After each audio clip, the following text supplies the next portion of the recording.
I knew you were worthy, but I now know you are much more worthy than I thought you were.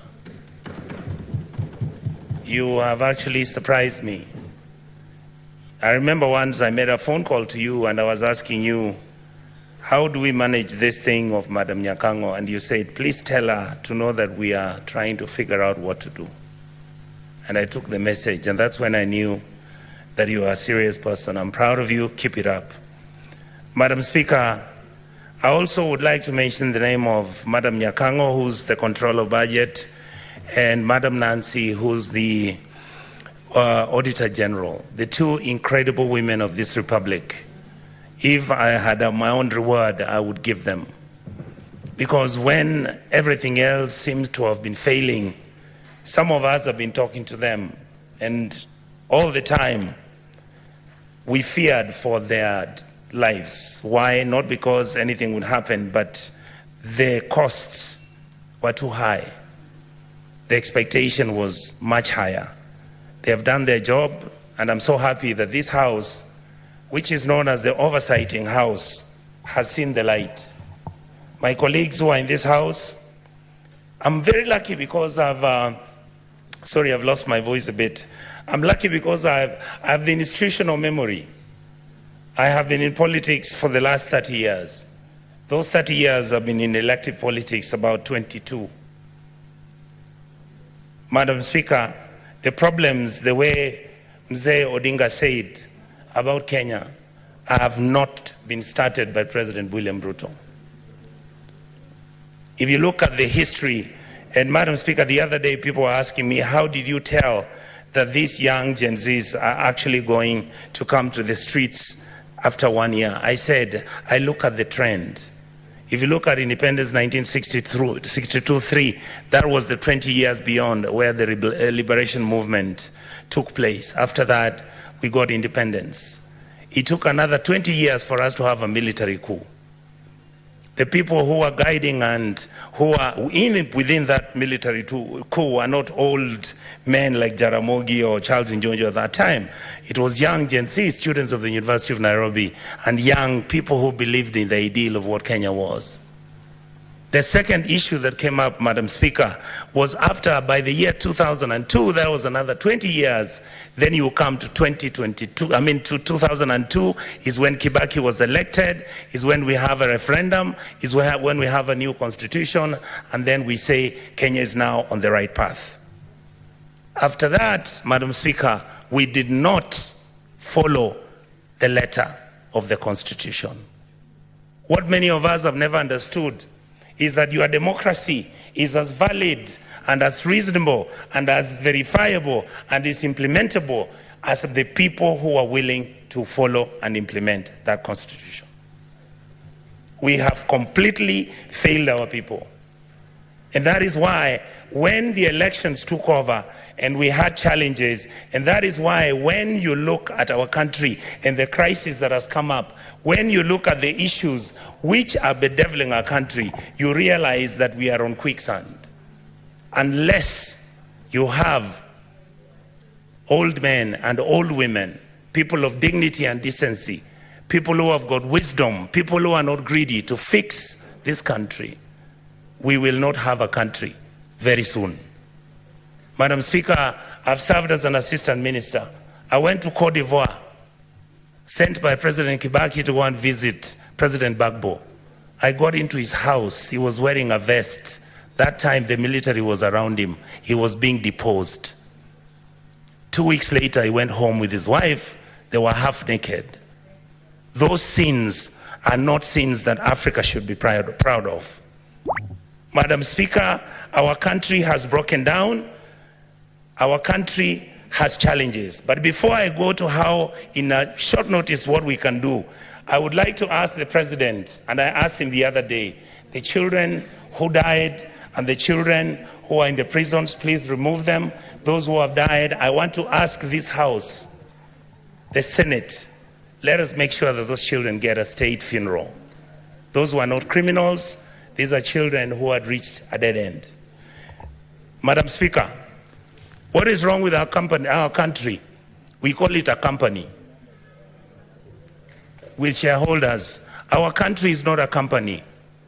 Our company is Kenya, which is a state. It has 50 million people who all expect and demand certain services from the state. We, the politicians in this house, I heard my colleague speak. I am so happy that we are now telling each other the truth. We are the ones who carry militias. We are the ones who go and carry cattle rustlers. We are the ones who have got companies that are doing business in government departments. We are the ones who are stealing the money. Look at the national government, call it down, bring it down to the National Assembly. We must begin to look at issues like CDF. We must look at the Women Fund. We must look at the structure. Do we need all the people who have been given offices? Why I've been asking this publicly. Why are governors running county governments as if they are private companies where they are stealing money, buying properties abroad, driving such big vehicles, including ourselves? Why, when did we decide that I must drive a car which is 4.8 cc, that at 3,000 cc is not good enough? When our children don't have medicines, when our women are not giving birth, when we can't feed our children, when we buy fertilizer, we deal on it, we sell some of it, we sell mchanga. We are bringing in maize when we are supposed to be planting maize and giving farmers fertilizers and giving them funds so that we can get production and increase that, so that we create jobs for our people. It is we politicians who go and buy 2 million metric tons of maize. We come and sell. We bring 3 million metric tons of sugarcane. Mumias is dying. Chemelil is dying. Sony Sugar is dying. Those are factories that used to employ people. Who are the biggest dealers of investment companies in Kenya? We, the political class. What happened to Kenya Airways? Look at it now. It's smelly, filthy. It was the pride of Africa. Who runs Kenya Power? Why are we not told who are the owners of the independent power suppliers of this country? Why are we not being told who owns our national parks? But you hear money is being stolen by none other than the elite and the political class. These people out here are tired. These people are tired. I was crying this morning today because we are messing up a good thing. We are messing up this country. Who wants to be a refugee? And there's enough for you people to eat, so long as you eat with manners. The revenue we collect is enough to run 8 African countries: Kenya, Rwanda, Burundi, Tanzania. You go to Congo, you go to South Sudan, you go to Somalia, and you go to Ethiopia. That's what our goddamn budget is. Just manage it, don't steal it. A few people are stealing too much. These kids out here, they know everything. They know your houses. They know where your kids go to school. They know which properties of land you have. Why must somebody have 4 million acres of land to his name? What happened to our mentality? Then we pretend and run to churches talking about Christianity, how Jesus... Do you understand what you are dealing with? The people out here don't even believe in God anymore. The people out here are tired of the lies, the religious organizations. And I have to say this, I'm a Catholic. I was so happy I saw the Purple Nuncio talk about the issues of a country. Let us forget that we can run this country as tribes. Let us accept that there is a new sheriff in town. That sheriff is the GNC. They are partyless, they are tribeless, they don't have money, they just have bundles and a phone. And they'll stop this country to move. I would like to plead with the members of this house, when it comes to looking at what role our committees are playing. Look at what happens. I want to thank my brothers Sifuna, my brother Chirargei. I want to thank Madam Dulo.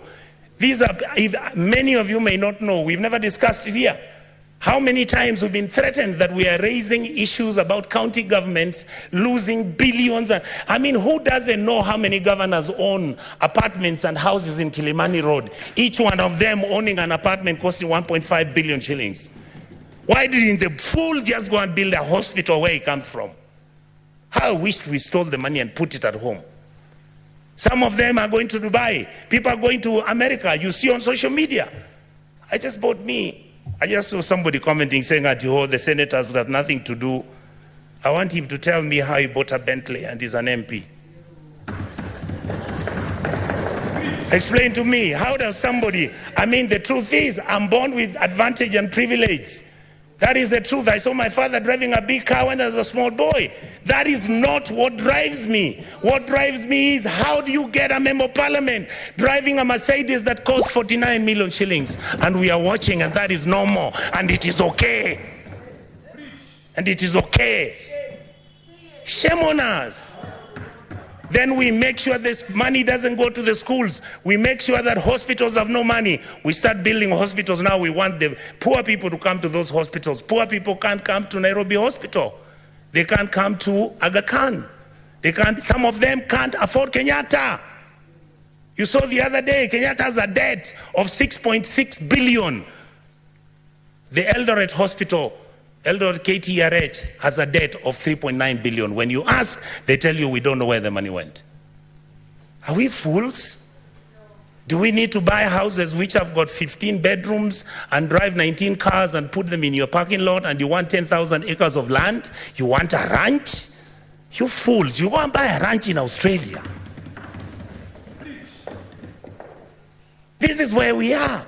We keep blaming the police. The policeman cannot do anything. Have we ever gone as a Senate to go and see where the police lives? How he takes his kids to school and his salary is 19,000.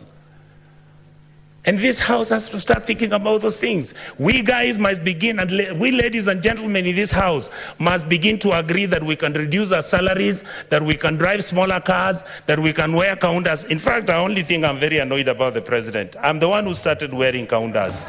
Now he has given kaunda a bad name. I want Kenyans to love kaundas the way I loved them. Let us wake up, Kenyans. We can't play football. Money comes from FIFA, it is eaten. World Rally Championship, money comes from there, it's eaten. You go, you want Kenya Lawn Tennis Association, they only want 50,000 to hold an international tennis tournament. Not even the minister appears there. But when the minister is traveling out of the country, he's got how many people? Private jet, goes to Dubai, books one of those hotels, luxury hotels, and he comes back to Nairobi with the same 9 people he took with a private jet. And you assume that the Gen Zs don't know. These days they track you. They can know which private jet you took, where it went, and how it came back. Many of us are worried because either because of history or because of what has happened, we have got a lot of money now, we are owning so much land. Please allow us to have spatial planning. Your land, we can have an implemented law in this house to protect your even identity. But please don't stop stealing public land. Let us have mercy at our people. You saw people from Eldoret and Kakamega talking about, our chambers which our grandfathers left for us. Now you guys who are MPs and senators, you come, you chase us away, and then you throw us into court. You go and bribe the court. And I want to talk about the judiciary. We respect you. We know that you are most of the time under the pressure. We know there are certain things which you can even be blackmailed, but we want to hold you at a higher standard. We must hold the judiciary at a higher standard, the legislators at the higher standard, and make sure the president is also at the higher standard. That is how we can move as a country and stop this nonsense. We behave like monkeys running through a forest looking for bananas without knowing whether it's the bananas they want or it's oranges.